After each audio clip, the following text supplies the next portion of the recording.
The mental health benefits of free speech. Yeah, that's part of the reason I wrote the book, because I think that people have it in their minds like, okay, so say you're at like a soccer moms, meeting or a school board meeting or an HR meeting or whatever.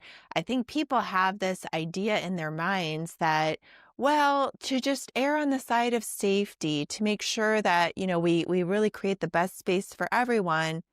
We'll just say like in the name of our anti-bullying campaign, you can't say this, or we're not going to discuss ideas like that, or whatever.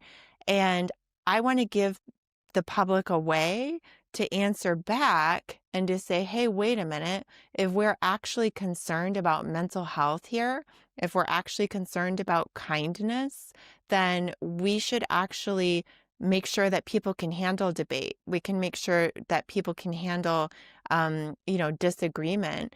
I think it's making people really fragile and neurotic, to have this idea that, that they can't have their ideas challenged, or that people who have different ideas about marriage or race or sexuality or crime or immigration or abortion, that those types of ideas can't be expressed. I mean, even just seeing the reaction to people trying to start Turning Point USA chapters in their high school, right? And it leads to this incredible misunderstanding of people. Like they really believe that people on the right are Nazis, are fascists, are racist, are, all these things.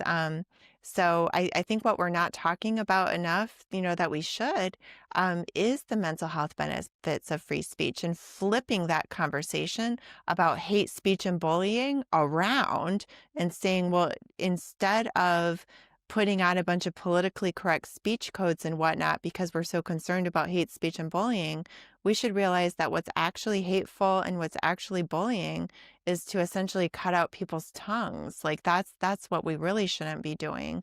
And people will sort out their differences and figure things out and problem solve and learn how to coexist, really more through learning how to have open dialogue, even if there is disagreement, than this ridiculous stifling of people. I love that answer.